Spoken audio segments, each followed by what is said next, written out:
this is an absolute joke. And the way that football fans come together, rightfully so, to defend players this summer, the PFA are making a rod for their own backs, and they will create issues and problems for future players with this behavior. There's no doubt about it. The way Chelsea are being dragged through the mud on this, I think, is an absolute disgrace. What is good for the goose is good for the... I need to say good for the ganter. If it's good for the goose, it's good for the... What is the expression? It doesn't even matter what the expression is. Let's jump into this. Now, more than 20 players left Chelsea this summer, but Raheem Sterling and exile Disasi are still at the club. Both are training away from the first team squad, and that's prompted the PFA to get involved. Our chief correspondent, Kaveh Solokol, is here. So why are the PFA involved? Well, look, the PFA, the Players' Union, have contacted Chelsea just to make sure that Raheem Sterling and exile Disasi are being treated according to the terms of their contract.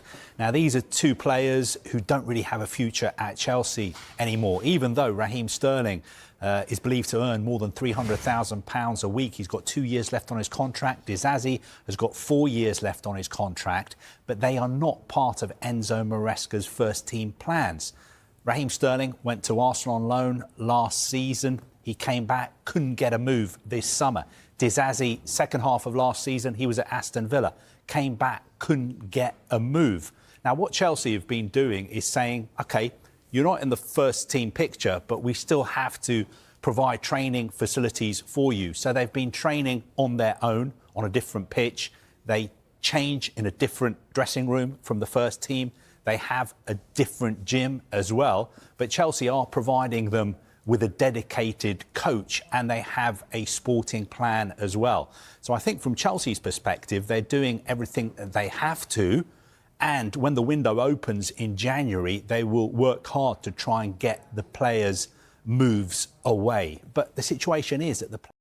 So look, first and foremost, I wouldn't say it's a nothing burger, but the PFA obviously leaking this to the mainstream media, the agents of the players making a big song and dance, essentially trying to create this narrative, trying to create this notion that the PFA have contacted Chelsea regarding the where the headlines read, the treatment of Disasi and Raheem Sterling as though they're being malnourished, as if they're being starved, as though they're not being paid, although they are being mistreated. And whether you read the BBC, the BBC's headline, let me read this to you here. It says the PFA are in talks with Chelsea over the handling of the squad outcast Raheem Sterling and Disasi.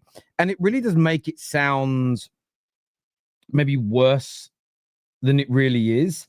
You know, FIFA obviously have very strict rules about players being exiled from the first team, and they need to make sure they're able to train and player welfare and that they're able to keep fit and everything else. And it appears Chelsea are doing that.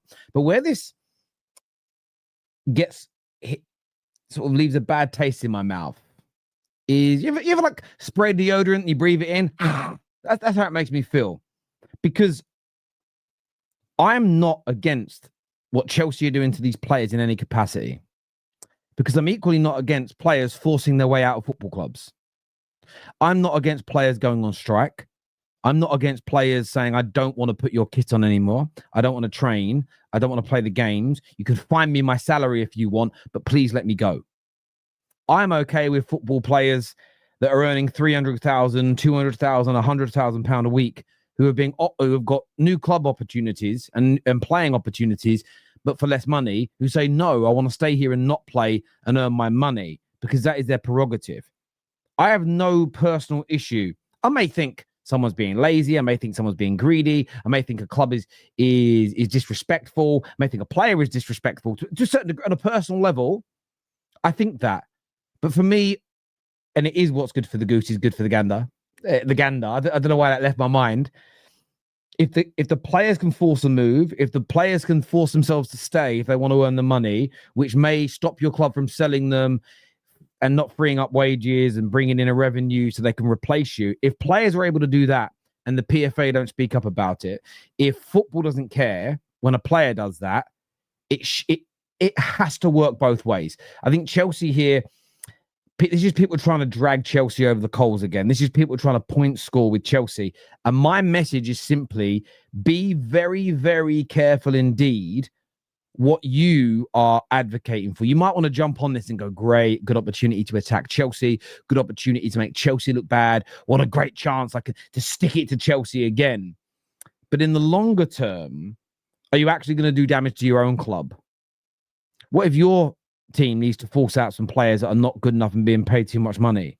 And you're going to say to them, look, if you don't pick these clubs, you're going to train in the reserves. In fact, fans call for this behavior all the time when a player is insubordinate, misbehaving, not playing well, won't leave.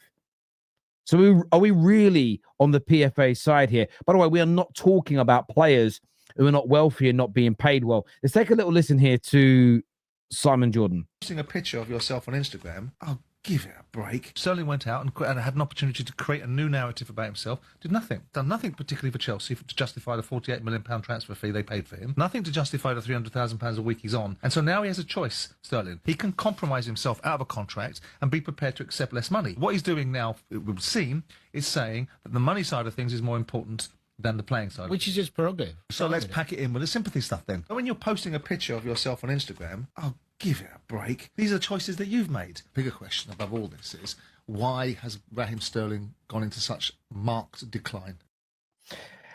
And look, I don't agree with a lot of what Simon Jordan says, but I think he does speak a lot of sense here. There were some people this summer saying that what Isak was doing was wrong, that he signed a contract. Everyone who hates Liverpool was saying he signed a contract, has to play, has to stand up to that obligation, can't force a move. This is disgraceful. It should be stopped. It should be banned, some people asked for. When I actually read through social media and listen to a lot of the media outlets, it's the complete opposite. And that's the one thing I'd even say about Simon Jordan. Completely against what Isak did, but he's absolutely okay with the club doing this. I do find that element of what Simon Jordan said hypocritical. What he just said there about Sterling's bang on. You can't have it both ways. And I find that football fans, I know we're fickle and want to protect our own football clubs, but we seem to, when a player's trying to force a move away from us, we want their behavior banned. When a player's trying to force themselves to us, no, that's all fair in love and war. Equally, if you've got a player that's holding you to ransom, what a scumbag, this shouldn't be allowed. When you're saying to a player, look, we're going to stick you in the reserves, we'll train with the reserves, we'll pay you money, but you're just not going to play a year of your career, 2 years of your career's gone. Again, if that suits our purpose, we think it's okay. Surely we've got to start being a bit more grown up with this. Surely we've got to start looking at these basically 4 different directions that these situations can go in.